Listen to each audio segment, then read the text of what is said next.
Oh, there he is. Hey, hey.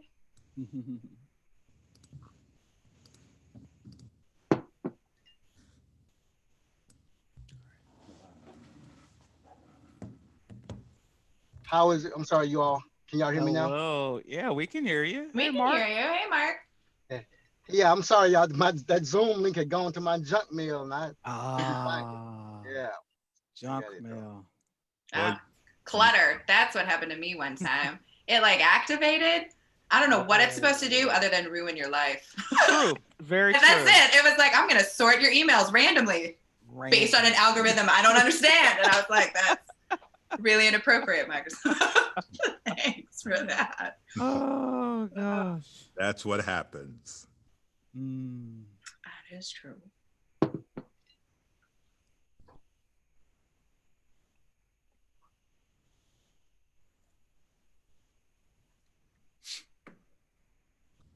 Well, it is, I believe, Mark, are you, let's see. So, Mark, we just have you as audio?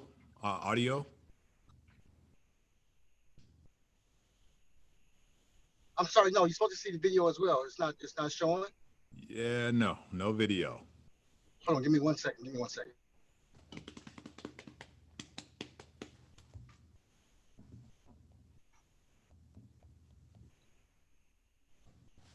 Dr. Felton, I love your artwork. Thank you. Thank you. Mm-hmm. Beautiful. The piece with Jesus was in our sanctuary, but it's closed now. I feel like, it should be seen, yeah. And the purple was a piece that I Doc- found in the Dominican Republic. Oh. Excuse me, Um, Dr. Felton. I'm yes, sir. sorry to interrupt. I'm gonna have to switch computers. Something going on with my camera. I'm gonna log off and log right back on my other computer. Okay, brother. All right. Um, and so, yeah, the purple piece, I picked it up, didn't know that I would need it or use it at any particular Mm. time, and it just falls into place. So, Mm-hmm. but thank Beautiful. you. Beautiful. I love them. I love them. They put me at ease when I come into the office. Mm-hmm. Really do. Um, so we're gonna wait for Mark. We are actually live right now on YouTube. Oh, Yeah, I'm gonna give okay. a shout out here. I'm just kidding. Just wanted to let you know, just in case. A door flies open. Yeah, yeah. I'll It's sit up straight now. yeah, yeah. People are watching now, Erica. People are watching now. I'll sit up Uh, straight. Tansel Robinson might be peeking. Yeah, exactly. So Oh. no. So we'll wait for Mark, and then we'll go from there. As soon as he comes on, we'll do an introduction and get right into the magic that you all make. Sounds good. Natasha, are you in Illinois? Yes, I am. Okay. Well, are you right outside of the campus area space, or do you commute in? Or? No, I'm in Champaign, and it's about, I don't know, pretty much anything here is a 15-minute drive Oh, wherever you need to go, including to get to Hey, Mark. cornfields. So okay. hey, Mark. Hey, folks, But is that better? Yeah. Sorry about that. All good. You said you can get to the cornfields in 15 minutes too? yeah, That's all that matters. That's all. that's right. Keeping it land grant. That's right. That's really important. Yes. I think Yes. the Moral Act just celebrated 130 years, I believe. I think so. So Yeah. yeah, so that's one of those facts that nobody cares about, I guess. I'm excited. How, how fitting. Here we are with some institutional research and effectiveness, folks, talking about facts that no one cares about. I know that feeling. Yes. Um, want to welcome you all to Forethoughts of Our Founders, the podcast for the Higher Education Leadership Foundation. It is an honor to be here. I'm Herman Felton, one of the founders. On behalf of Alfred Anthony Pinkard, Melva Williams, Alfred, president of Wilberforce University, and Melva Williams, Southern University at New Orleans and Southern University at Shreveport, Vice Chancellor for Enrollment Management. And Greg Dees, who is a Chief Information Officer here at Wiley College. In my day job, I serve as President, 17th President of Wiley College. And am really grateful to be doing two things. One, laboring in this precious vineyard, and two, having a hobby that allows me to interface with scholars and brilliant folks. Today, we are joined by three scholars who do some very good work in their own right. And they are here today to talk about the expectation of doing more with less, utilizing data to develop and drive solutions. At Health, we call those in the institutional effectiveness space and assessment, we call them presidential and chancellor whisperers. We believe that those are the folks who whisper in the ear of the presidents how information that they need to drive the institutions. Joining us is Dr. Natasha Janikowski.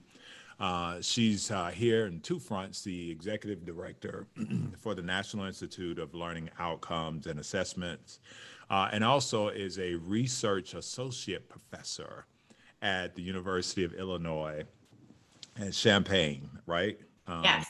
And Dr. Mark House, the associate vice president for institutional effectiveness at Morehouse School of Medicine. And Dr. Erica Williams, who we just had a minute to share. We have a person that we have a great amount of affection for. Yes. She's Associate Dean of Education for Quality Assurance and Community Engagement at Winston-Salem State University. Welcome to you all. Thank you. Thank you. Thank you. Glad to be here.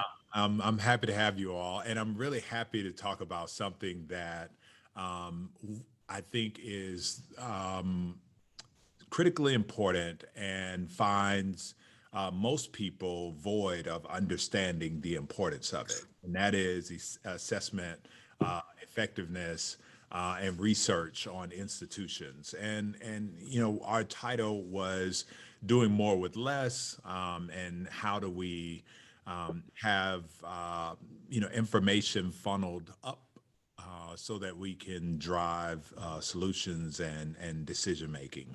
I want to start first with just a brief, couple of minutes for each of you to just talk about what assessment means to you. What does institutional research and effectiveness means to you individually? So I'll start with Natasha. Sure. Well, thank you so much, and so delighted to be having this conversation with such wonderful other scholar experts. So lovely to see you guys virtually.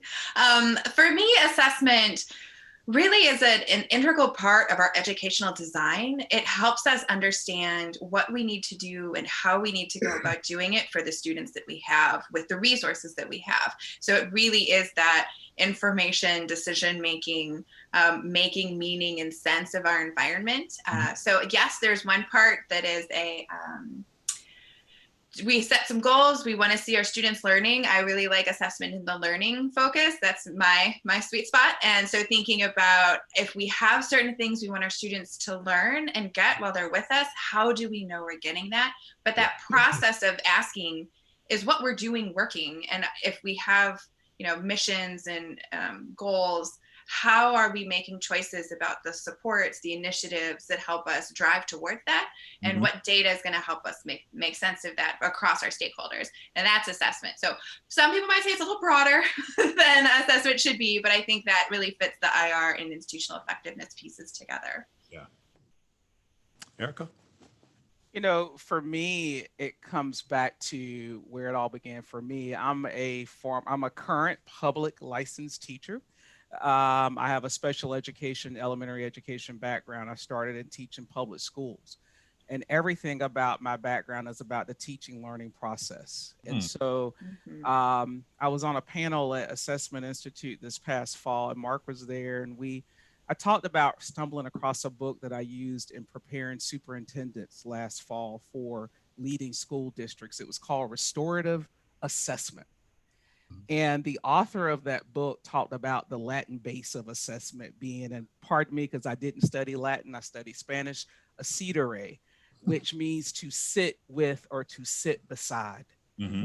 And so when I think of assessment, when I think of the role of the teacher learner in that process, when I think about the give and the take, and when I think about how assessment really is about driving what's coming, knowing where we've been, what we've gathered, what we need.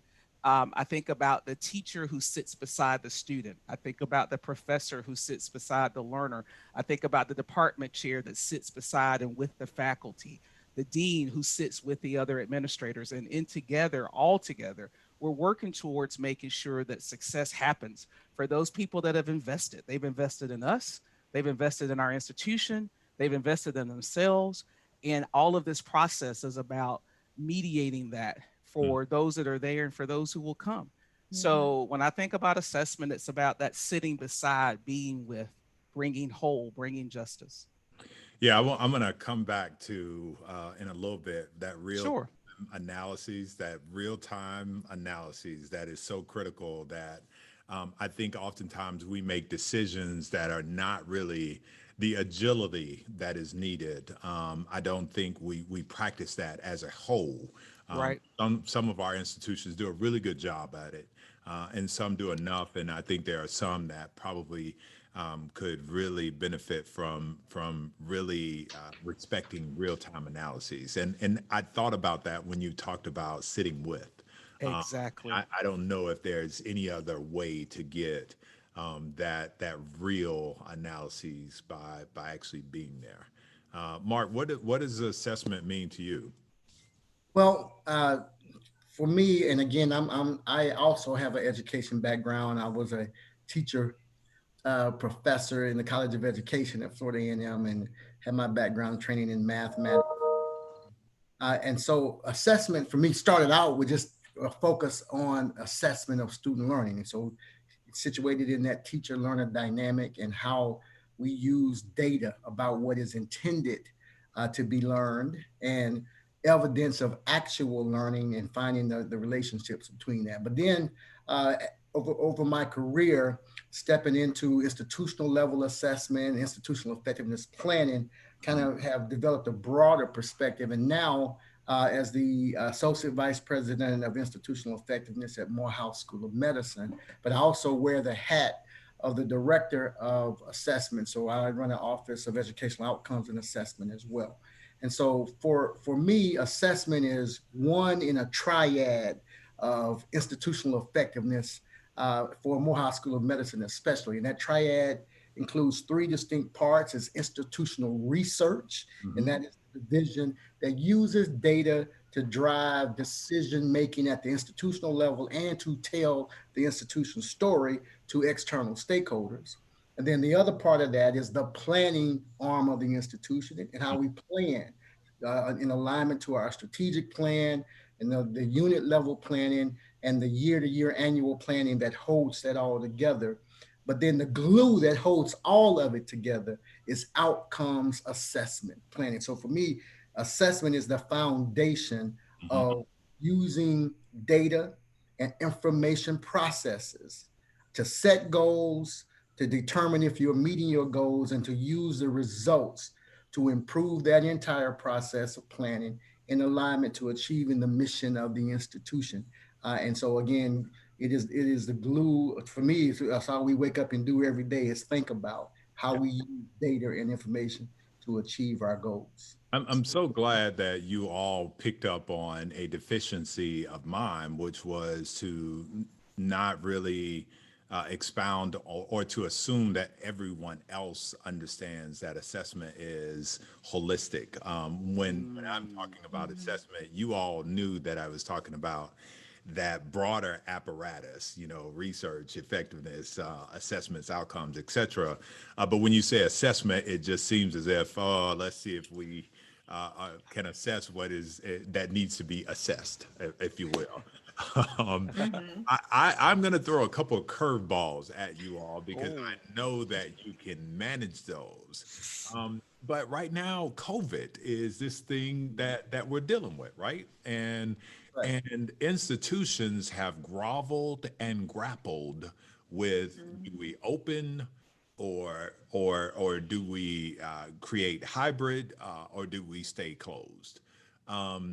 I want to talk about how people like me, who are presidents, rely on people like you who are experts in capturing data and helping me to make, helping us institutions make decisions that are impactful. I want to start first by going backwards or looking back into the future and just think, spend a little bit of time about what your spaces did to help your institutions make a decision when we shut down in March, when the world shut down.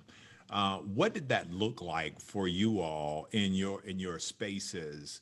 And were you relied upon? What were some of the things that you were relied upon to help bring ingredients into the gumbo?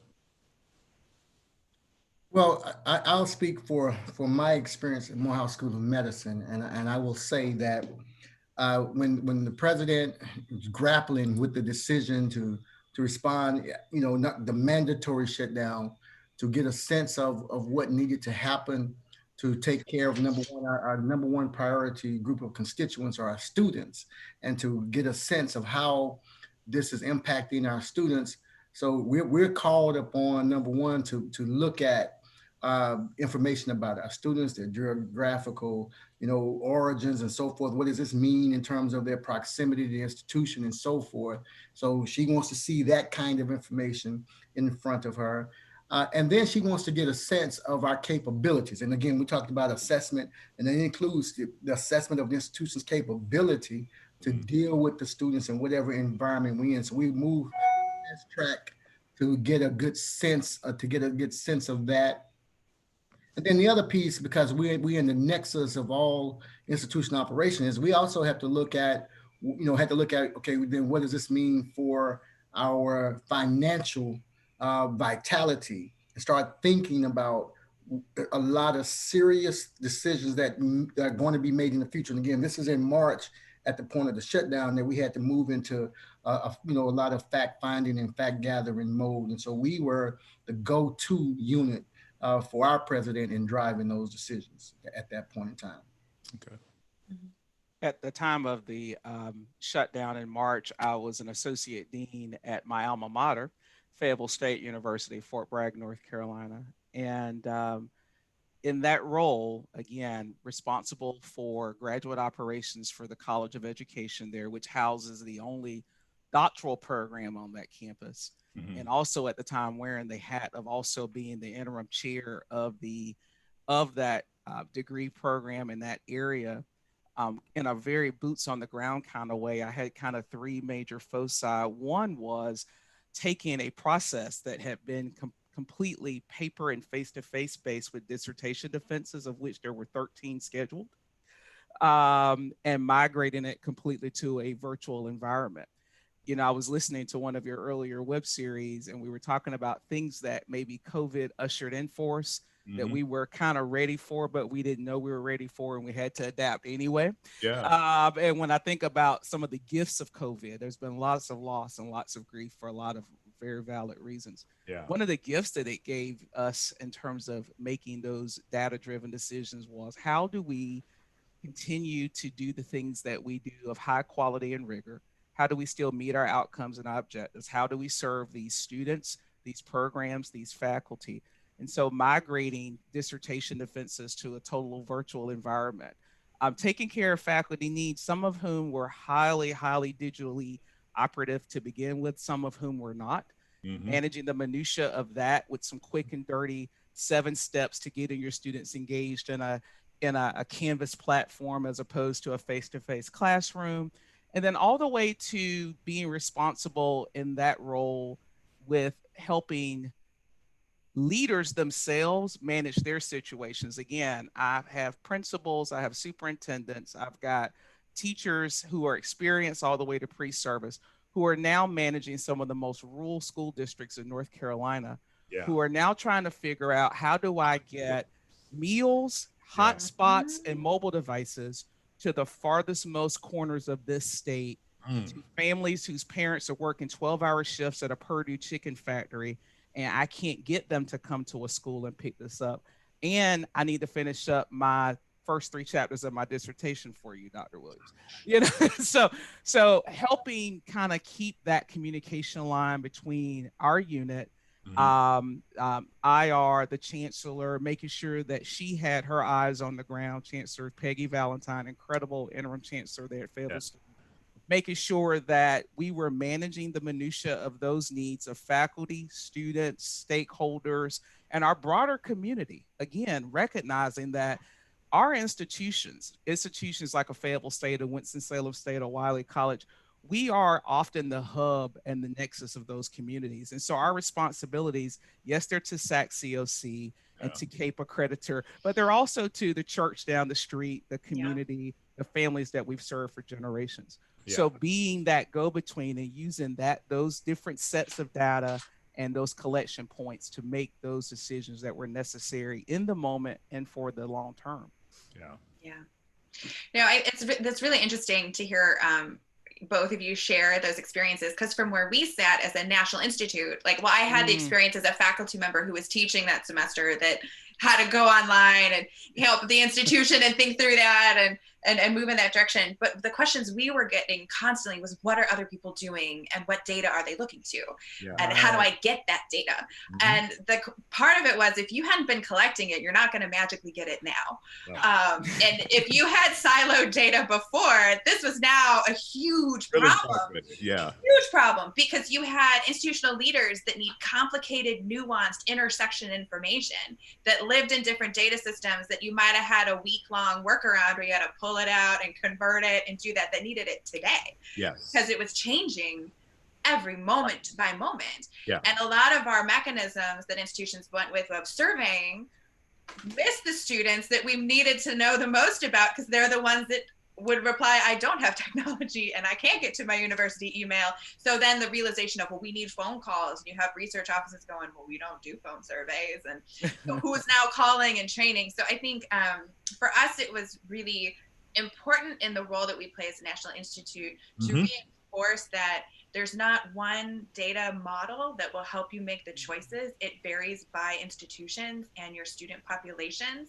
And it was very eye-opening, the different institutions that found out through this that they did not know who their students were or what they needed.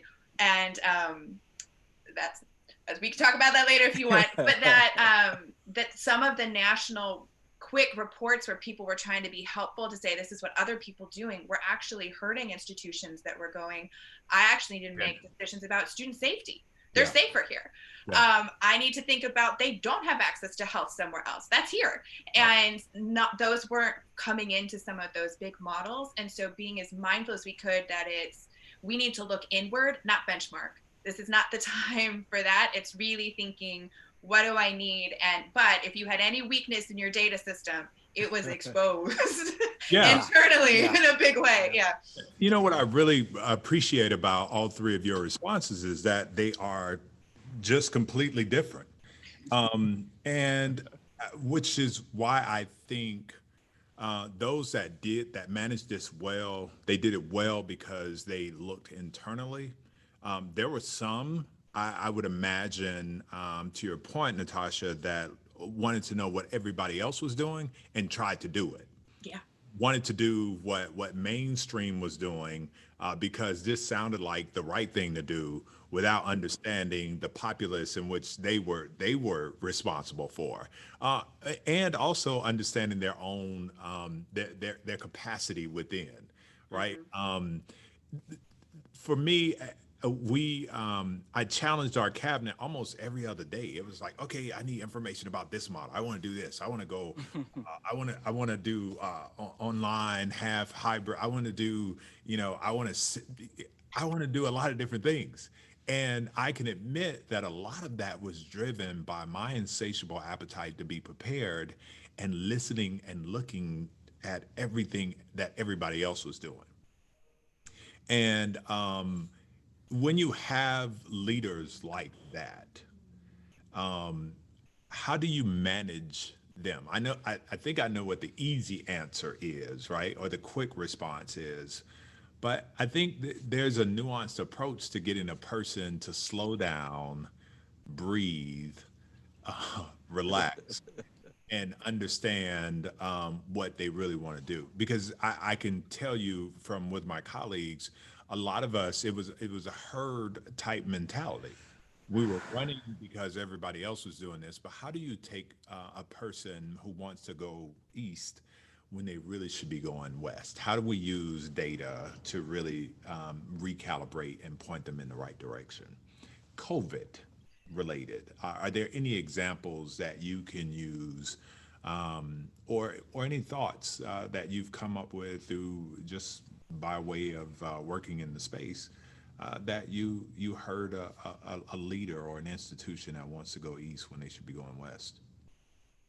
Well, I'm happy to share some of the things that we heard. Although my first response was to be like, you go on vacation and you leave them alone for a week. Ah, But ah, ah. I think one of the things that we were hearing was that you don't know what data you need because you weren't sure what problem we were trying to solve. Mm. And so model development was incredibly tricky because you also had a foe in which you weren't sure what you're dealing with. And it was changing daily. We didn't just have COVID going on, right? You have police brutality, you have student riots happening in different areas, you have an uncertain election that you have to think about when you have students back on campus at these times. And then when you're looking at COVID and trying to make a model that can account for spikes or population movements, what data you need going in it is the epitome of the slipperiness of social science, right? But also, we're trying to decide how best to do remote and online instruction? Are we trying to figure out a way to do hybrid? Are we trying to make a decision about returning or not? Are we trying to figure out how much we can test and in what ways? Are we each of those questions have different models and different data sets. And it's asking our IR and institutional effectiveness, depending on our staff, to flex muscles that they probably haven't used in a while. Mm-hmm. One of the things that we heard routinely was, we do annual reporting. I have things that I send out, like we collect this data, it's rote clockwork, and now I'm getting all these requests through this online form, all these things. And so some of it was actually having a conversation, Erica, to sit beside and thinking about the relationship. Those places that had a relationship of conversation and saying, talk to me about what you want to know. I'm not just going to run off and build you a model. Talk to me. What are you thinking? What's the decisions? And would have that conversation through it, would then say, well, I have this data. I know we have that. Do you think that would be helpful? That's not the information you're looking for. Okay, well, here's why I think this would work. And walking them through that constant conversation, having that IR and institutional person on speed dial. Like, it's 4:00 in the morning. Why are you calling me? But that conversation to really understand, instead of I submit a request form and you shoot out a model for me, it was more, talk me through what it is that I'm trying to even wrap my mind around what I need. Because sometimes we don't even know the data that we have or what we can and can't do with that data. And so that relationship conversation part, that was the make or break for calming down and going east or west if we need. So getting them to take a deep breath and clearly define exactly what it is that you need by way of a general conversation. Where do you want to go? What is it that you want to do? And let me help you get there. That's what I'm hearing. Is that correct? Yeah, Erica, Mark, I don't know if you guys have other.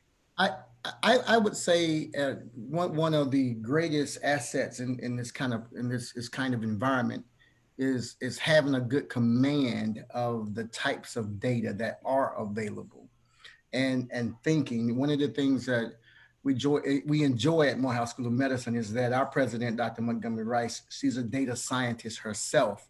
She's already asked me any possible question for almost anything that we could encounter. So we've already started building repositories of things about our students. She wants to know what our students think about this, and she's engaging with students all the time. And so she's like, Mark, give me a survey for this, survey for that, or whatever. So not saying that no one could anticipate COVID, No.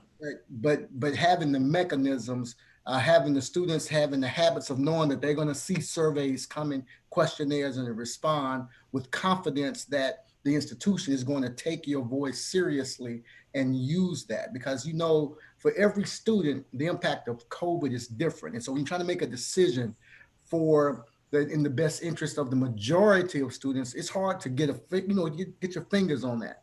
So we had to either bring students into discussions, focus groups, bring students into student-wide surveys, just to say, okay, if we take path A, what's the impact on you? Path B, the impact.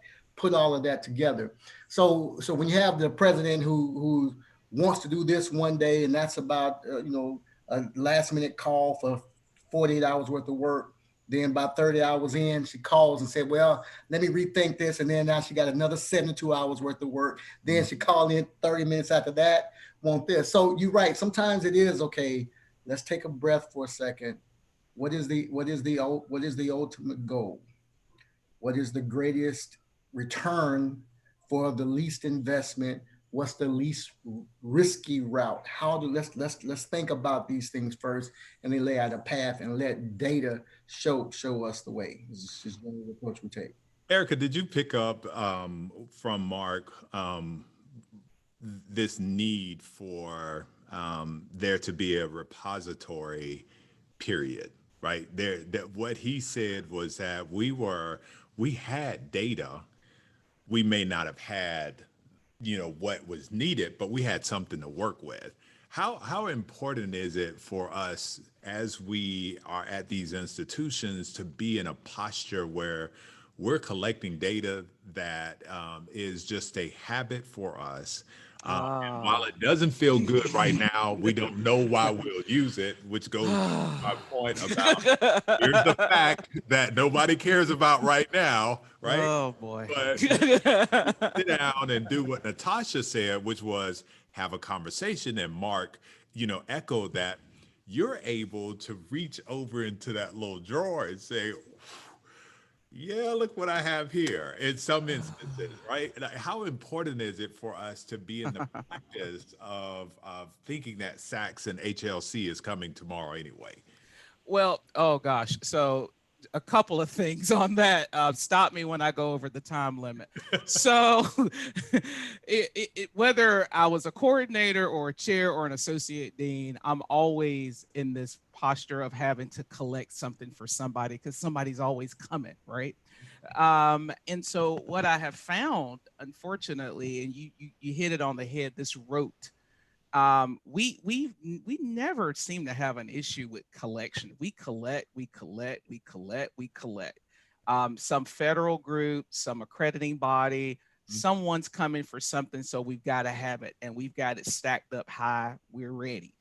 But the question is what are we doing with these repositories?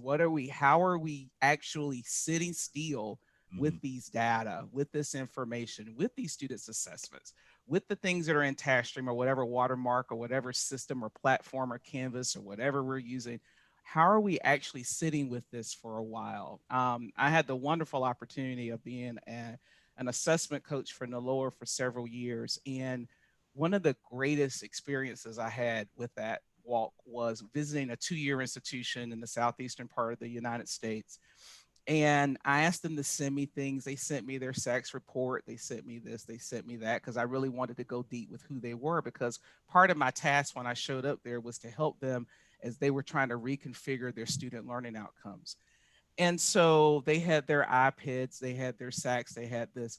When I put all their data sets together and started mining through things they sent, there was this incredible story about how they, unlike any other 2-year community college in their region, had incredible success with Latino and African American women. The retention rates, the success rates, the time to degree completion, you name it. And so part of my initial kickoff on the first of 2 days there was, tell me about who you are. Tell me what you do well, So they gave me kind of their stocked, canned elevator speech about who they are. And they never hit on some of these incredible data points. And I said, well, you do realize that compared to the other 2 years in the area, you all are leading in this, leading in that, leading in this, leading in that. And they looked around the room and said, yeah, and so it was, I thought, my goodness, you're sitting on all of this incredible data that you're collecting to shove out to this one and that one. Sit with it for a while, as you talked about whispering.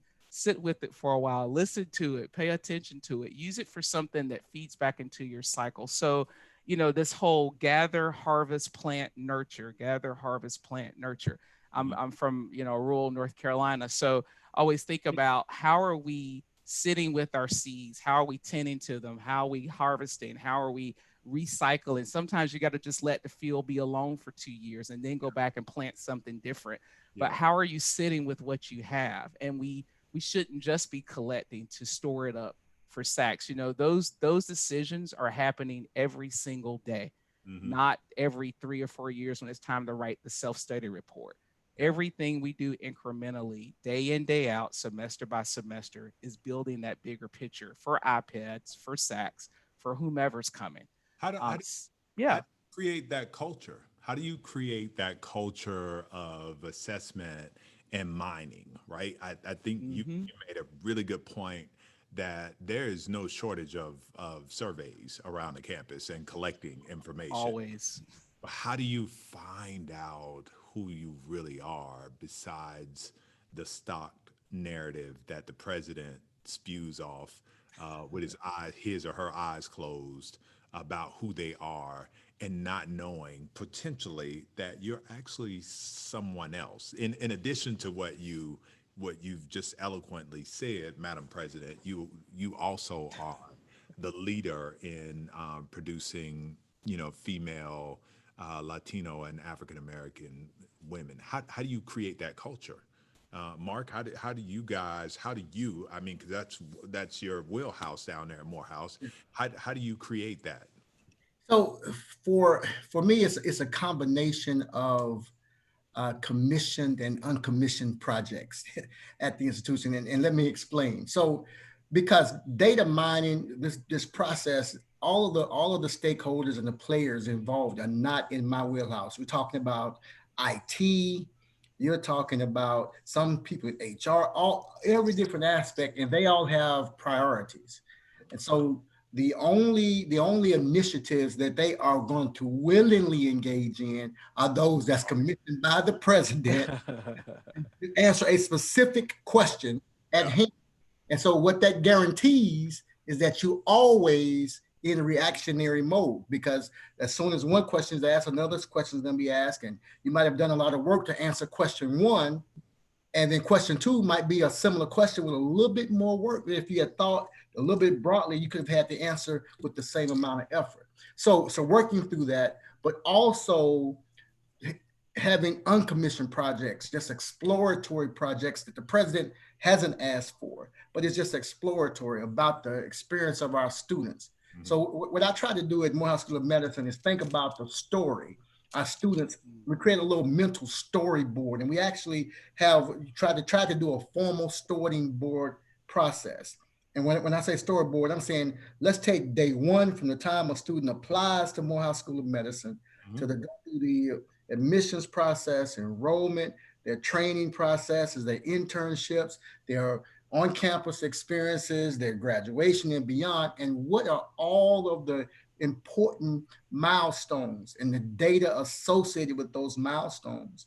And then can we start to look and connect the dots around those data to tell a story? We take that, we juxtapose that to common barriers and common negative experiences and challenges that students have, and we try to connect that to the story. And so what we start now to do is then give value to data mining, so that when the president, and one of our most transformative experiences at Morehouse School of Medicine, and at a lot of especially HBCUs, happen when the president has those fireside chats, and they're called different things. And so they tell all the vice presidents, everybody, clear your schedule. We're going to have a fireside chat, and they all stand in the back with their notebooks, and the president is talking to the students. and the students complain about this, or the students concerned about that. The president looks over and says, okay, give me a solution. So in those solution moments, when you have done this kind of storyboarding, then you've already framed the solution. And then now you've taken an uncommissioned project, and now the president is now giving you broader commission to engage people in that. So that's a kind of a process and approach I use by putting students and their experience first, putting myself in the student's shoes and thinking about what data might be necessary to address whatever challenge they have. And then the other thing, and I'll be quick with this one, is small wins. There's nothing, small data wins with faculty primarily, because faculty, they are very busy. And so, engaging in these formal assessment processes, they like, Dr. House, I've been doing this for 30 years. I'm the best in my field. I know exactly what I'm doing. I don't need assessment to tell me what I need to do. But when you can take some data that they didn't even realize they were engaged in and put it back in front of them and say, wow, this is how you're helping students. Here's the data that shows, here's an area of opportunity. And that small win, now they become not only a dedicated engagement in the process, but now they become a piece and a proponent for it. So using small wins with data to get bigger data engagement, I think is very important to building that culture of assessment. Cool. I just want to add to that I love the focus on a proactive office, the office that's doing the work that's going on, but also being proactive and intentional in building that culture. So if you don't have a leadership, if you don't have the pleasure of being at a place that has a leadership that's looking at, when I have meetings, who's in the room? And is my data person there, or is it just the data? Because if it's just the data, I'm missing my key point, who knows all the other things, who's been looking across it and can be a part of that conversation. So the data is part of it, but that person is crucial. So thinking about where do we have them and where are we doing that? But a proactive office, some of the things that I love that we've seen is rethinking how even reports are written. So the traditional institutional effectiveness office will give you a report for each survey they've ever done. But nobody knows what's in those survey reports except the person that wrote it. So instead going, we have, I saw this interesting fact and that connects to some other data points. I'm going to put that together and talk about our picture of student engagement at our institution, or where our students are being successful, and pulling across from this instead of just putting up another, here's our survey data from that one part, but connecting the dots for people on a theme that is of importance to our institution. And that bite-sized data part is so important. My favorite was an IR guy who used to print out one-page data facts, you just make it be like a big infographic, like, did you know that in your class 67% of students, and he would slide them under doors and it would have like a want to know more in his office. Way to try to get people to come. Exactly. Like, wait, you got what data? Oh, got that. That would work for me. I would be intrigued. Like, tell me more. What else am I doing? The culture, we hear people talk about the boogeyman, Saxon, HLC, and all these accreditors, right? And people oftentimes weaponize assessment. They weaponize it because it's just weaponized for whatever reason.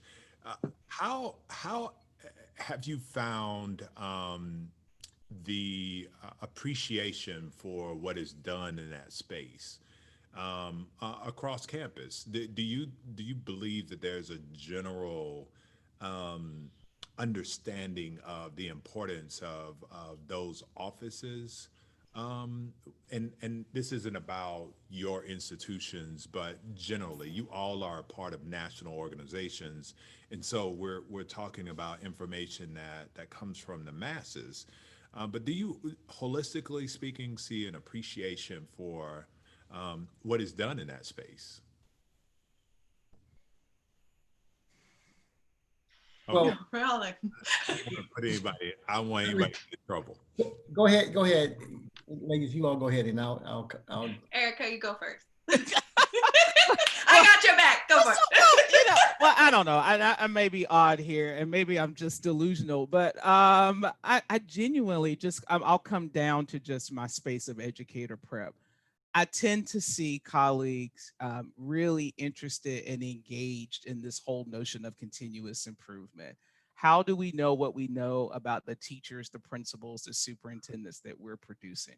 How do we just align our language on our respective campus to the language of our colleagues? How do we make sure we help them understand that we know who we are, what we do, how we do it, and we can stand on it definitively? I don't feel like I feel a lot of recoil from that. What I do see is a lot of need to mediate the vocabulary and the language and to make sure that we are marrying up processes and instruments that are valid and reliable.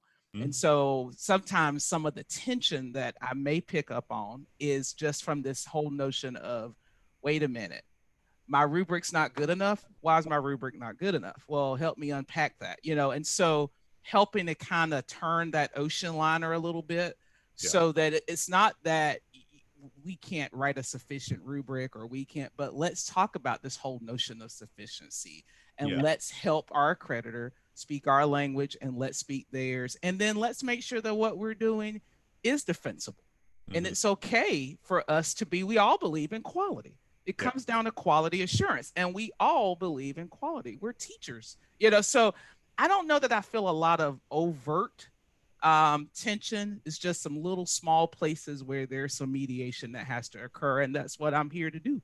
Good. So, Thank you for your service, Erica. No, I think what we see is there's a tension that when done well, when the intent of accreditation is implemented in the way intended, that it is, as an institution, you are doing that internal data driven decision making process. It's part of your culture, and then all you're doing for accreditation is sharing out what you've been doing for yourself, which is the ideal sort of state. Everyone's fine, no one has a problem with that. The issue I think we run into, and especially in assessment, it is the number one space where institutions get dinged in accreditation. In the last, I think the last time we did data on this was 2 years ago, but in that time period, it was 87% of institutions had some follow up on assessment from their accreditation process. And at that point, you have now just shifted the dynamic internally at my institution as I'm trying to do stuff, because now I'm trying to figure out my moving target. What do they want? Do they want this? Do they want that? What's the right mix of indirect, direct? And depending on the sort of feedback that peer reviewers are giving, there's a lot of thou shalt that comes out from accreditation, which it was never intended to do. And so it takes one negative experience in that way to really sort of refocus leadership on assessment in a way that can be detrimental Yeah. to that appreciation of it, but was not intended. So You yeah. know, you just made me think about something that I've had obviously experience with SACs, given where I'm at, but I've also been in HLC, and I wonder if there's a need for those reviewers to really understand the institutions, right? Is that tricky? Is that too much to ask when we talk about, we know what the standard is, or in law school we talked about the spirit of the law and the letter of the law. uh, Yes. We Yes. get the letter of the law. We're very Yes. clear about that. But where does the spirit of the law, or 5.6.4.3 come? What is the spirit, and which I think is why 86 or 87% of the folks have problems. Yeah. The question really is God darn it, we're talking about subjectivity and objectivity, Yeah. and do you understand who we are? What role does that play in understanding, or maybe dwindling that number down, getting reviewers to really understand? And I guess the question is, should there be some sort of national edict for reviewers to really understand the institutions that they're going to assess? Is that dumb? Or is that something that we should have, as institutions, have expectations for those who are coming to assess? Should they really understand, the institutions? So Dr. Felton, and the three of us, and we haven't talked about this yet, but one of the things that the three of us have in common is that we're all members of HBCU CEQA, and it is HBCU Collaborative for Excellence and Quality Assurance. Mhm. And in our collaborative, we talked about this very topic that you're discussing around HBCUs, and we believe in it that it's so important that reviewers understand who we are as a family of institutions, that we have started a process among our members drafting a statement about just historically what HBCUs are. And although we all in the family 100 institutions, we all have nuance. And so we've put a template together that says what we have in common, then what is the nuance of the institutions, so that we can share with reviewers who we are. That's how strongly we believe that it is important. And we are in the stages of development with this statement, having it reviewed by the community. But we believe very strongly that we should be able to go to the regional editors and say that when you are putting together the team of reviewers and orienting them to our institutions, that this be a part of their training materials and orientation. We Are believe you it. serious? Yes, sir. Absolutely. Yeah. Absolutely. Yeah. We must contextualize a visit, before Yes. you can come sit at my table. You need to enter my home a certain way. Yeah. And it's absolutely necessary. Yes. Yeah. Yeah. I think it is a required expectation for any sort of external peer review to know who it is that you're coming. Otherwise, I think you could argue it's not a quality peer review. That's You great. know, let me tell you where that came. I was on a visit, a SACS visit, and I was with individuals that came from different institutions, and this was an HBCU, and the entire time they kept saying, "Well, that's not how we do it at our institution. That's not how." Fortunately, I was, fortunately, we had a chair who said, it doesn't matter. What does Sachs say? Right. And so I think contextualized, and what I heard were biases that came into from their own space. No malice. I don't suppose that there was malice at all, but you were trying to review as a peer reviewer, as you just said, Natasha, like that's so on point. You're trying to review me from the lens of which you came from, what Mm-hmm. resourced, Yeah. research one institution. Mhm. That's not who we are. That's not what we do. Yeah. And so it's amazing to hear that I was not cuckoo for Cocoa Puffs in thinking that there should be, some sort of conversation about where you're going as Mm-hmm. part of, you Mm-hmm. studying the data and all this information. But I think we also need, I'm just happy to hear that. I really am. But I And think you need that person. Oh, sorry, Mark. Go go ahead. ahead. That person on that committee to remind those other peer reviewers. I play that role all the time in reviews as the assessment person, going, but that's not in the standards. Yeah. Like the whole point you're saying of like, well, this isn't a measurable learning outcome. Excuse me, based on what? And that's not what we're here to look at. And that's also not helpful information. Like, I'm sorry, I'm not going to put my name on anything that's something that we're sending back to an institution. But you needed to have a person like me on that peer review. Yeah. And so part of this is the importance of, if you have a problem with the feedback you've been getting, you better become a peer reviewer, because otherwise Absolutely. it's other folks that are doing this stuff. And the more peer reviewers we have that are paying attention, that can say those things, it doesn't need to be just you that were in one going, wait a minute, or me going, that's not in the standards. We have myths that have perpetuated within the peer review core Yeah. that people take as standards, Yeah. that they aren't. And training can do some of that, but it's not going to do all of it. Yeah. I just, yeah, I'm just so happy to hear this. We can end this conversation now. It was great talking to you all. I really am happy to hear that, because I think what happens, assessment is tricky, and it is, and oftentimes different is equated to deficiency, Mm. and that That's just doesn't have to be the That's case. right. That's right. right. And we're very sensitive to that to make sure. And that's why we've taken this statement through several layers of review.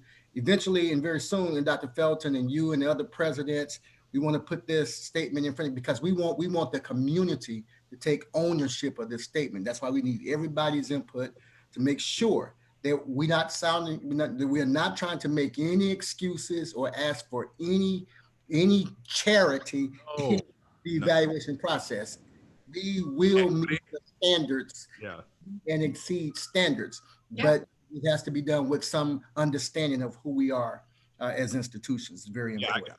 I can't imagine you not finding presidents and chancellors from all types of institutions, not just HBCUs, but all types, that wouldn't welcome, something like this, because it is the luck of the draw, to have someone who will be, dogmatic about the standards and not your predisposed thoughts and beliefs, bringing them into the review room as a peer reviewer. I think that's incredible. I'm just really happy to hear that. Um, we have a couple of questions. One is, what should we do? And this is from someone who's watching now. Um, what should we do when different people interpret the same data differently? How do you manage that process? You obviously sit with it, and I understand that biases. Well, let me just ask the question to you experts. How do you manage that when people see data differently? Like Well, that's every day. Yeah. Sorry, go so ahead, Mark. I try not to. So one of the things in our office, and I really train my staff, and we try our best to be totally objective when we portray data. We see ourselves as gathering, analyzing, summarizing, and putting data out there. And we try to stay out of the conversation Mhm. once it's out there. But we now find that it is impossible because of the very question that's being raised. And so what we try to do, we number one, allow for variations in interpretation as long as they don't cross over into what is obviously inaccurate. You know, but so our goal is to be as objective as possible and to allow the scholarly experts to debate the interpretations and Mm. to consensus about the interpretation. So what we do to help that is we facilitate the conversations. We invite people come to the room. One of the things that I did at my previous institution, and I'm going to implement at Morehouse School of Medicine, is we would have a day of the institution by the numbers. And we go throughout the day, starting with just general enrollment breakdown. Then we go into our program, student performance, and we spend a day in retreat with some food around the table, just saying, what does this mean? And how can we take this information? And so that dialogue, we facilitate the conversation, but try to stay out of it and let the experts determine and interpret it and reach consensus about the interpretation. Yeah. Yeah. I would just add that a lot of times it's about the root cause. Why do we think we're seeing it? That's where a lot of the conversations get to. One of the things that's very quick is to move to practice. And sometimes you have to have people pause and say, let's take a look at this data and really think through some of those questions that Mark was raising. Because meaning making is a cognitive process. Use is a step in that assessment cycle. And we can talk about how horrible that circle is. But that one little step that says use the data is a huge cognitive process, and that requires some form of consensus, not where we all agree, but where we get to a shared understanding of what we're looking at and what that means. But I don't think we can start from a place that we have a shared understanding. And if we start from there and try to move into problem solving, we run into problems later. So it's good to sort of start from a place that's like, okay, I think we're going to be looking at this differently. Let's figure out how everybody's looking at it and what we want to make meaning of that together. Yeah. And I would like to add that there are two questions that you can insert into the dialogue when you have different interpretations. The first one is, what if your interpretation A is true? Then what does that mean?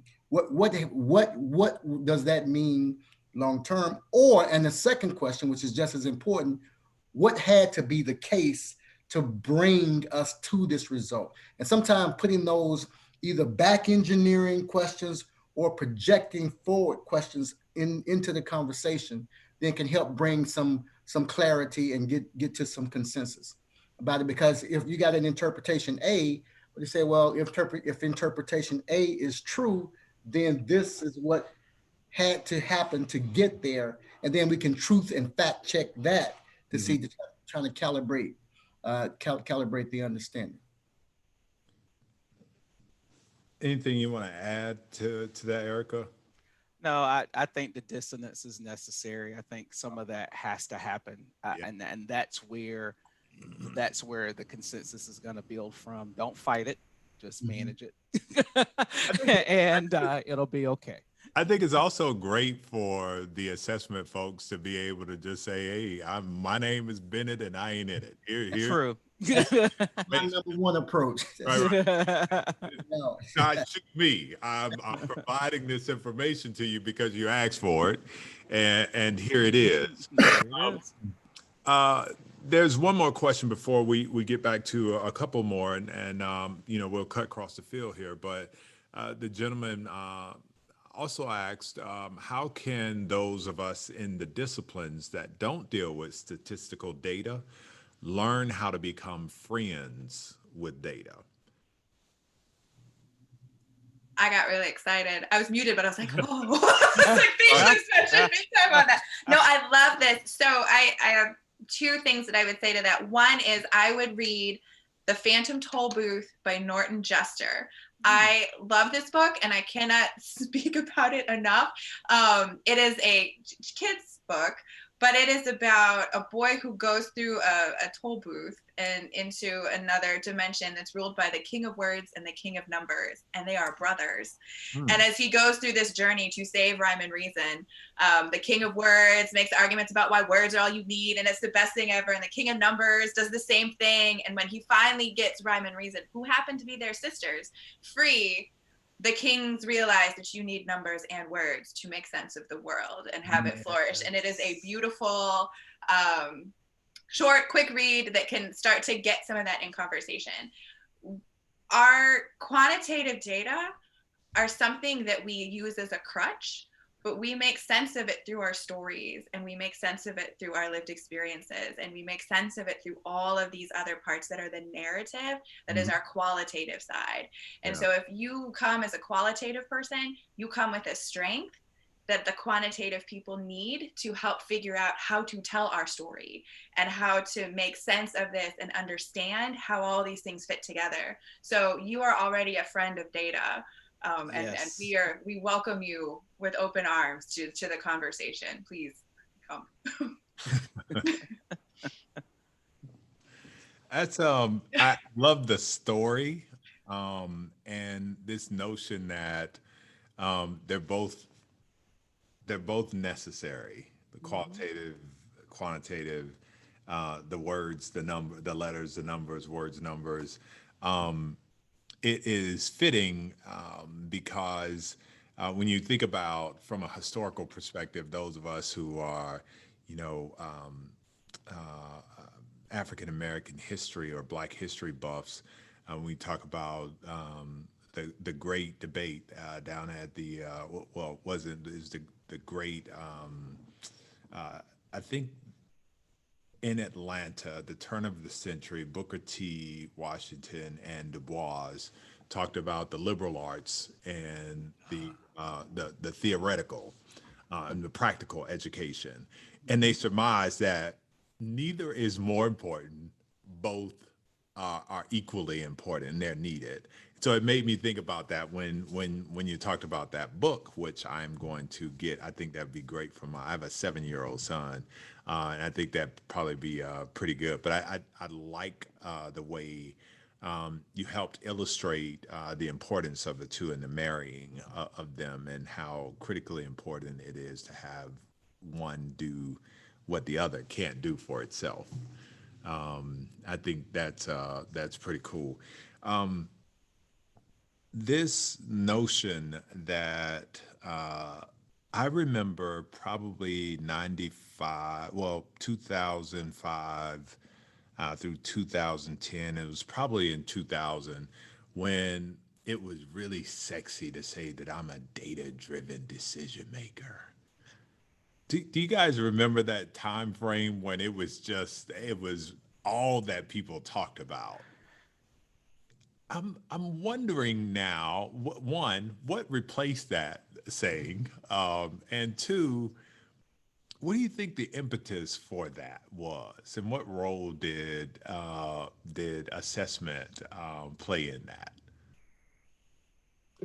Well, now it's evidence based, right? Isn't it? We say evidence based, evidence based, evidence Oh, based. so that's Culture, the new one. culture inquiry. That's the other Culture. one. Yeah. Yeah. I We knew it just, changed. I just didn't know yeah, what it was. we just choose Mhm. a new phrase. Yeah. The second part of your question there, I lost it that quick thinking about the current buzzwords. It was what is the I think I'm not quite sure what my second part of the question was. The, the It was It part of might us. be Yeah. the that impetus. if you, what made wanting to be a data driven sexy? There it Why is. was it that? And what role did assessment Play it. play or not play?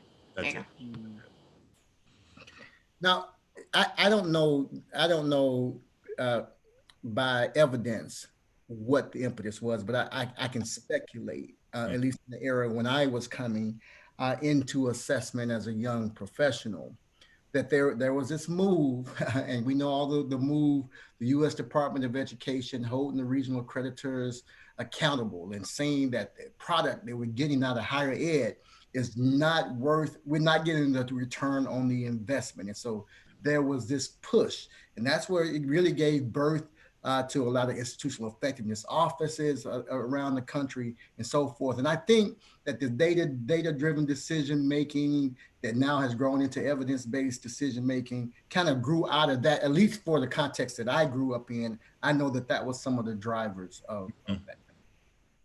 Spellings commission and the Oh, yeah. whole, yeah, the IHEs. What are we getting? Are we getting anything for our money? That whole, yeah. Now, Yeah. Yeah. Natasha wrote about it in her book, Degrees Yeah. Math, right? That's why Segue, I Natasha. could tell you all about it. No, I that's think why I wanted to speak before Natasha. Yeah, I mean, she wrote the book on it, so I. no, thank you. I think the tricky thing with anything that's data related is it's set up in a way that you want to be that.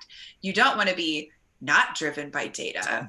Like, what are you making decisions on? Raw emotion or like Yeah. whimsy and all of those things Sweet. in a very Western rational mindset are bad. Those are all very negative things. We're supposed to have economically rational driven decisions. And so to say, if someone starts saying like, well, I'm a data driven, but I want to be one too, because the the opposite of that sounds really bad.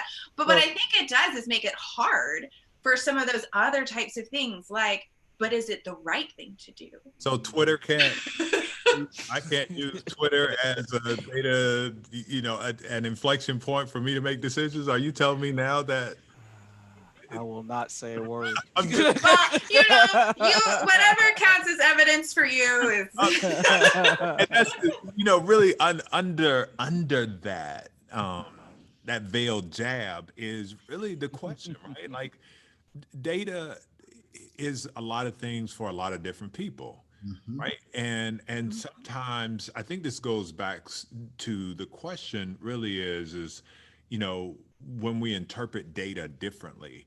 I mean, I have seen people Mhm. look at a set of data and come with a completely different perspective. Now, it may have been because of the myopic lens that they have that's driving them, but malice wasn't it. Ignorance wasn't it. Like it, they just saw things differently, and this all goes back to the overarching theme, and the question is how do you use data to drive and inform decision making?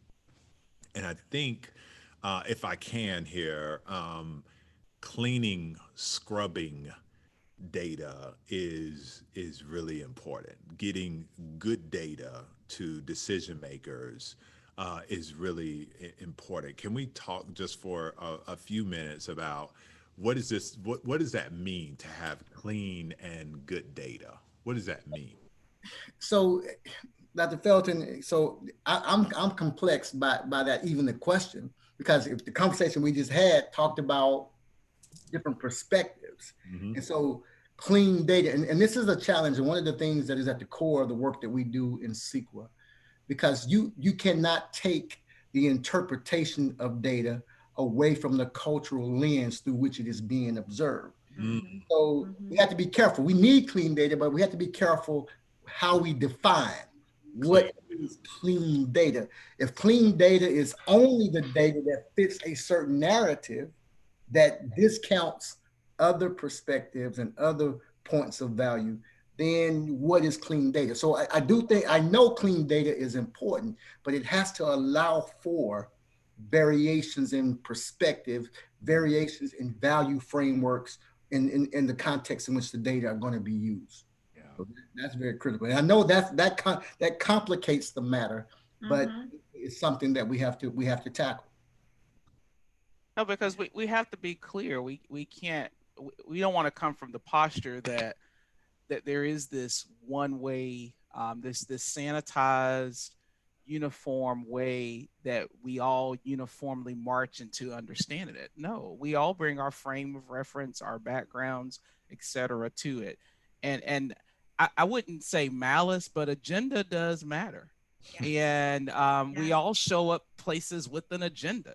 Yeah. We show up, well, we used to, we come from one room to the other in the house now, but you show up to church with an agenda. You go to the grocery store with an agenda. I go to the BP station with an agenda. So I don't show up anywhere without an agenda. Yeah. Not even the Yeah. beach. I go to the beach to relax. That's my goal. I'm going to relax, and when I leave, I'm going to be relaxed.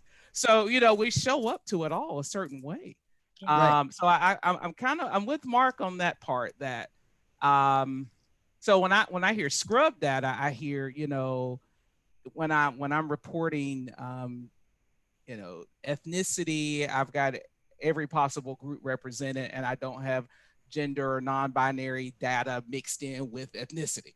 Now that's cleaning and scrubbing, Right. right? That's erroneous versus, but other than that, give me the variables, give me whatever. Here it is. Let's make meaning.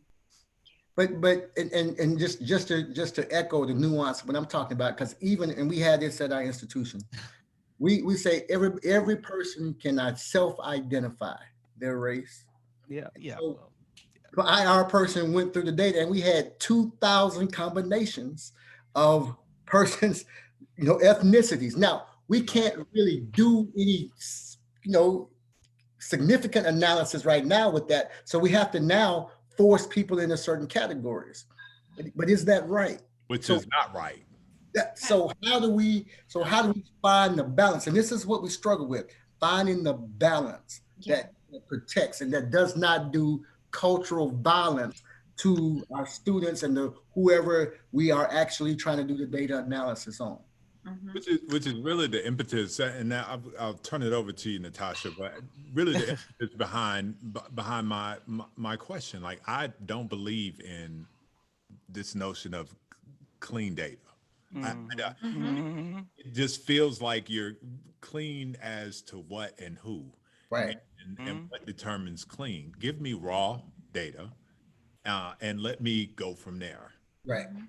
Pure, Mhm. pure rather. Mhm. Just give me pure. I'm sorry. Go ahead, Natasha. You got to go to the source, I guess. But when I think about your sort of larger overarching question of how do we do data driven decision making with less and think about this, and or even just engage in that in a meaningful way, I think it is with extreme caution and reverence for what the data represents, which is mostly our students, and not losing sight of the, well, just we're looking at numbers and we're, you know, but our choices and our decisions have consequence. And to Mark's, we should do no harm as we're engaging in it. But to Erica's piece of this too, our data definitions, somebody made those of what's in and what's out. Data necessarily requires we make boundaries around things so we can count it as something and not something else. And so in that process, you inherently will always have noise. It will not be pure, so to speak. So even the data definitions, where you decide to collect it, when you decide to collect it, who gets to enter it, who gets to change it and have access to it, all of those sort of decisions that come through a process, we aren't protected because it's data. We have to be more cautious because it's data. And we have more of a responsibility to do right by where that comes from, which is our students. And I use the term, I mean, I just used it just now, cultural violence, because you can actually do with good intentions, do serious detriment to the populations that you are reporting on. So we have to be very sensitive to that. You know, you actually, both of you stole, you know, the transition for across the field, which is the ethical implications of researchers and those who are in that space. How important, and what does do no harm really mean? And should there be a Hippocratic oath for peer reviewers and researchers and assessment? Like, what do you guys think about that? Yes. Yes. Yes.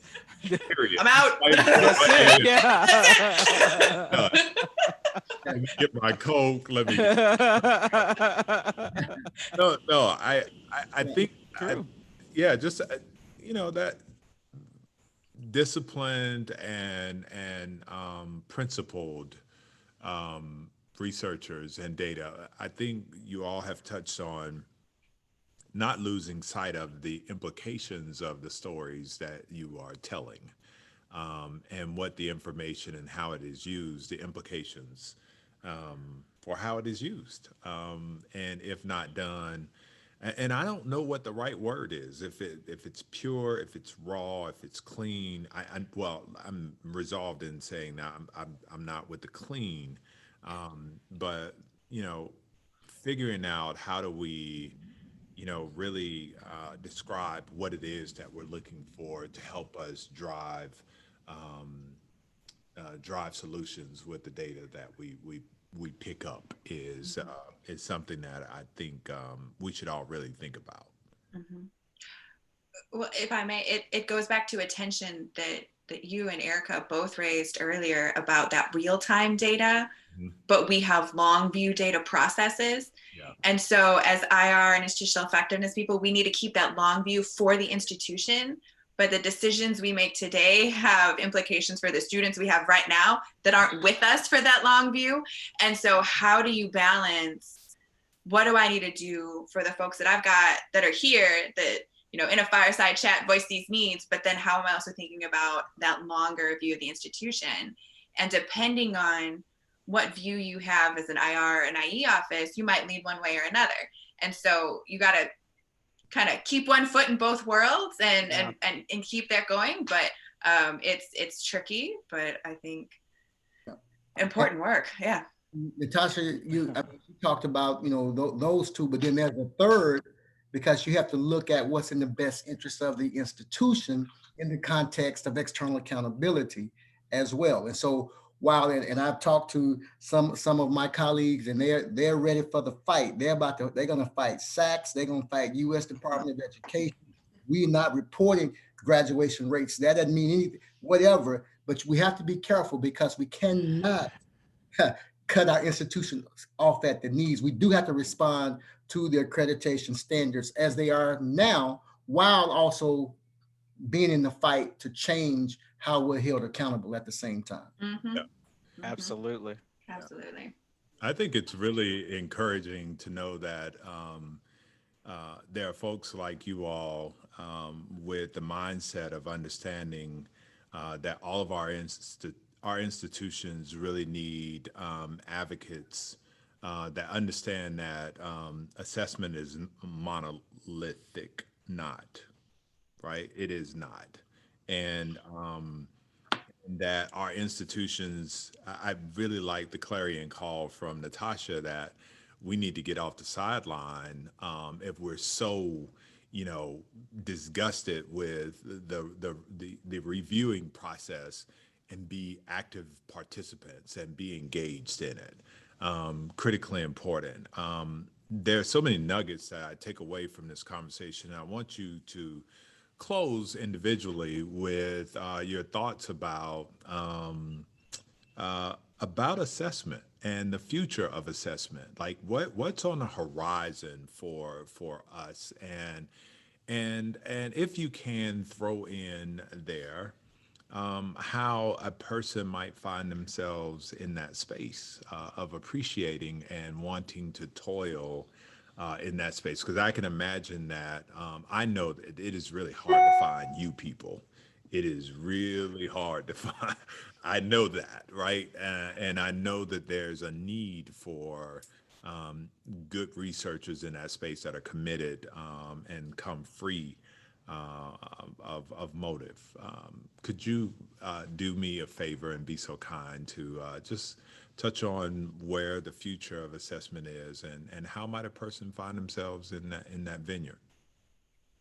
I'll jump in because I'm actually working with two colleagues right now from the CEQA space to gather data on who are assessment professionals in this HBCU MSI space, because we recognize, as you say, that it's beyond time for us to grow more of our own, Hmm. for us to make sure that we're preparing that next generation of folk to inherit the work of all those that came before us. I was inspired by a speech that Natasha gave when she did this kind of retrospective on NALOA at 10, because NALOA hit its 10-year mark about 2 years ago, I guess now almost. Ooh, yeah. And I know.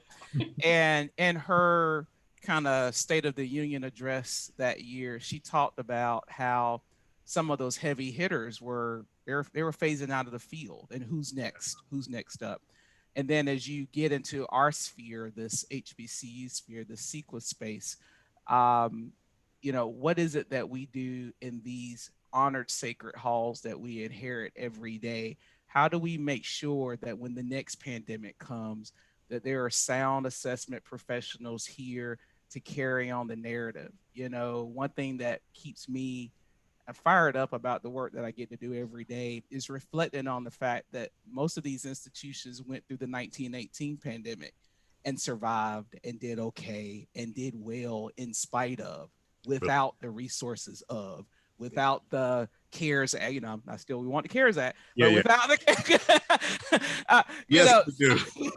yes, and we need it. It's Yeah, equitable. I'll yeah, talk about that at the next web series. yeah, yeah. But thinking about the fact that we're but a blip in this radar, in this lineage of these institutions, and just really looking forward to paying it forward. I'm encouraged, and I really do try to recruit students that don't quite know where they fit professionally, but they're good at asking questions or challenging or turning over that next leaf. Always recruiting, always promoting this profession and promoting this field. Yeah. I would just say that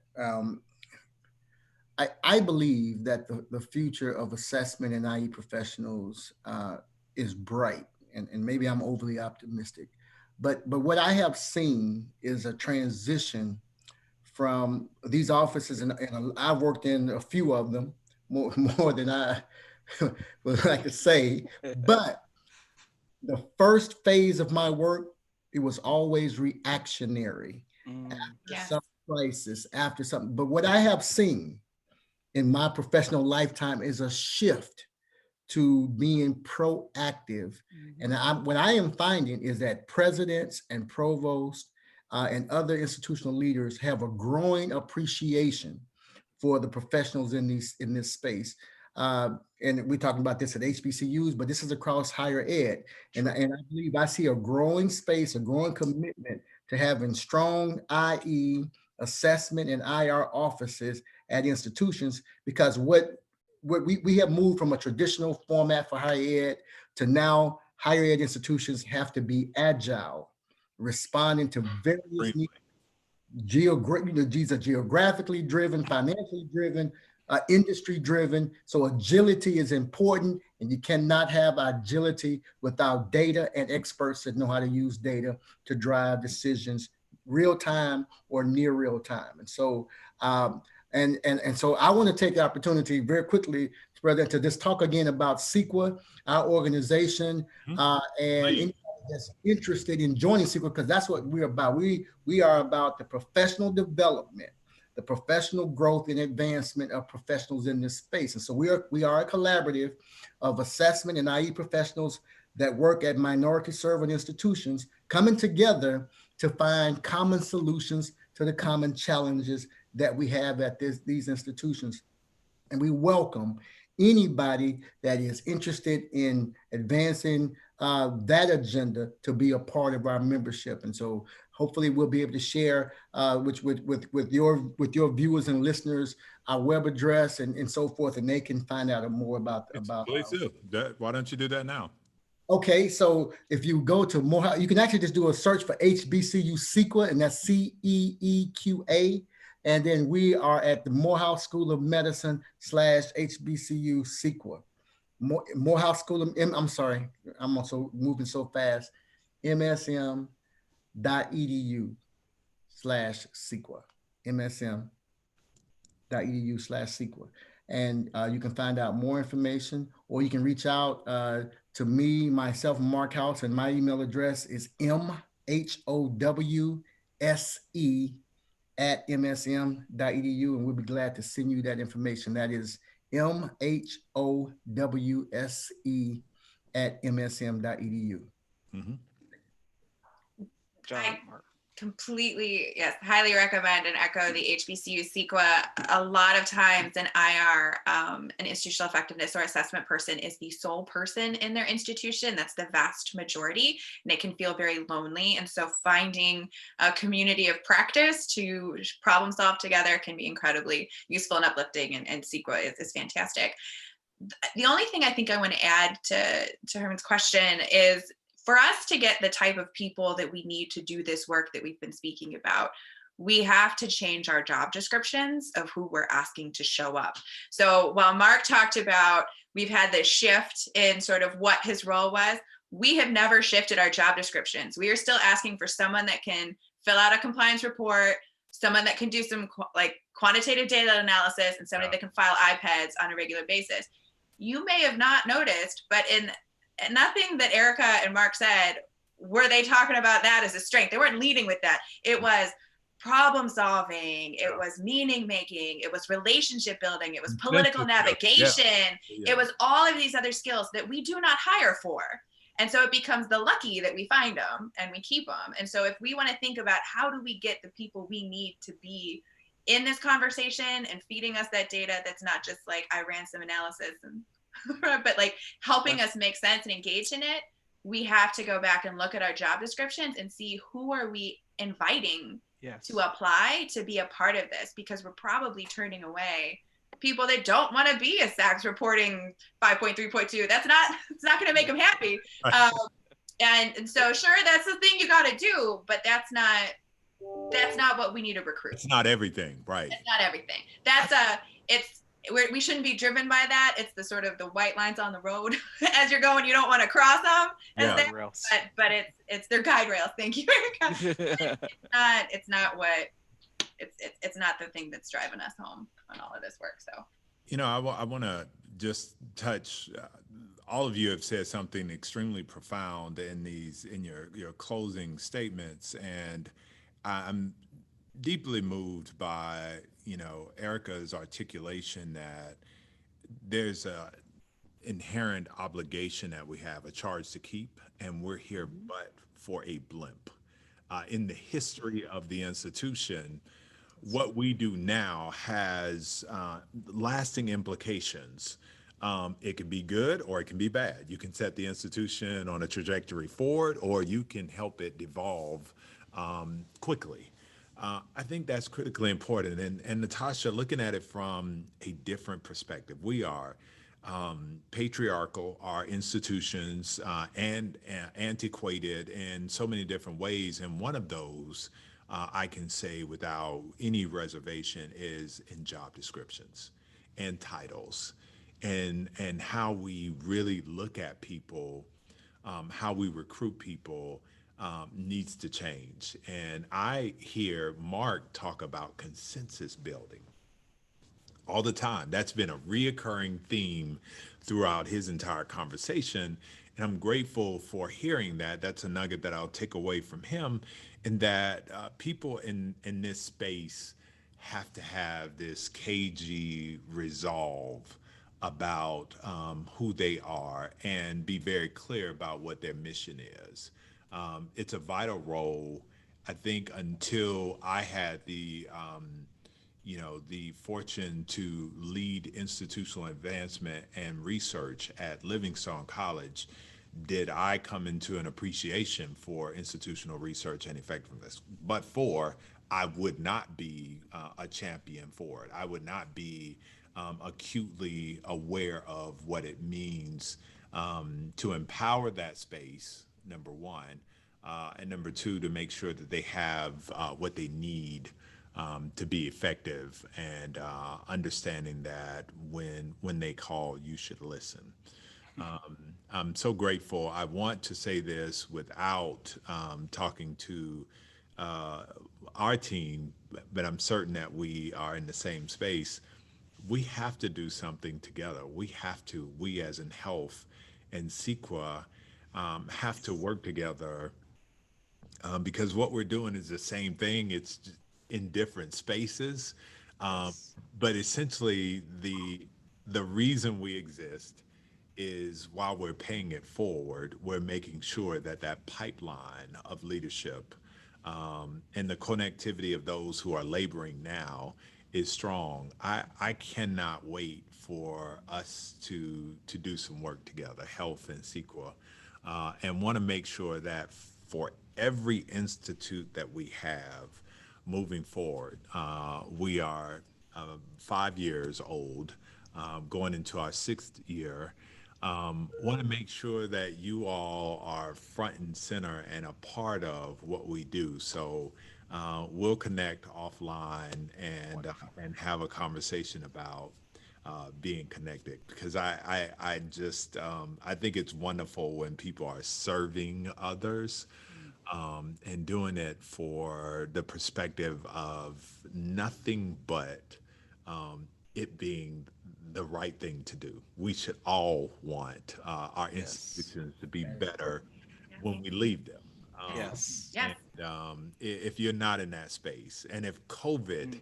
hasn't found you, and choked you in some way to make you understand that reconciliation should be going on right now, That's Hmm. and it. and That's it. you That's should be it. trying to Hmm. figure out how you make every person, Mm. everything, and including yourself, better.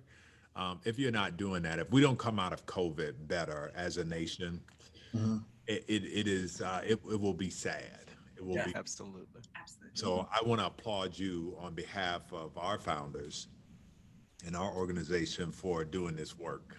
It is thankless work. It is tireless work, but we know that God calls the righteous to do His work, and not to be sanctimonious. But you all are doing some work that is much needed, and I appreciate it, and I thank you all Oh, for being here, yeah. Dr. Erica Williams of Thank Winston-Salem you. State University, Yay. Dr. Yeah. Natasha Janikowski, Natasha Yeah. Janikowski, who has been so gracious and so kind to me. She has invited me Incredible. to Niola, Mhm. um, and her and Verna have just been amazing, and I really appreciate how you all have really thought about HBCUs. And Mark, I know of your work. I watch what you guys are doing with CEQA, and Dr. Mark House of Oh, Morehouse you, School of Medicine. Uh, Mark is fine, Doc. yeah, And I'm with Herman too, but I know we all did book reports, and we want the acknowledgement of those book reports. So I want to be respectful of that. no, So I um, appreciate that. I want to say, and I'm pretty sure I have no problem speaking on behalf of the members of CEQA, the 70 plus members of them, and all of the institutions that we represent, that we would love to work formally with you and health in advance in a common agenda. So yes, sir. we look forward to that opportunity. We embrace that. That is why we exist. And again, the three of us, we're members of CEQA. Dr. Werner Orr, who is the glue that holds us all together and has made. Oh, girl, Yes, Yes. Dr. look out! Orr. Yes, Dr. Orr. Dr. Dr. Orr. Orr. her. Yes. Yes. Yes. Dr. Orr, she is a treasure, yeah. not only to every other organization that she works with, but she's definitely a treasure to SEQA, and we appreciate her. And then Dr. Franz Renault and Chantel Stanford, who also works with us at SEQA. They also were texting me while I'm here and said I gave the wrong address out. I left something out of the web address, so they're keeping me honest. So I want to Get make it that right. reflection, get it right, or they'll have a problem with me. Yes, So the sir. web address to CEQA is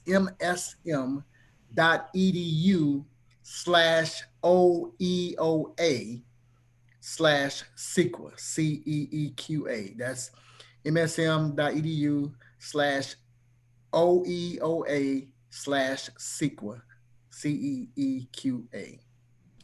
I'm excited and grateful for you spending time with us today. I think this conversation was necessary and critical, and I'm just so happy to have met you, Erica, Nice to um, meet you. So uh, nice. and to see Mark and Natasha here again, and look forward to what is about to happen with this partnership. I just can't imagine the goodness that will flow from this. So I'm really excited, and want to thank each of you. And I pray that God keeps you in the very palm of His hand, and that you are all safe from the insidious, horrendous disease that is plaguing us, both of them.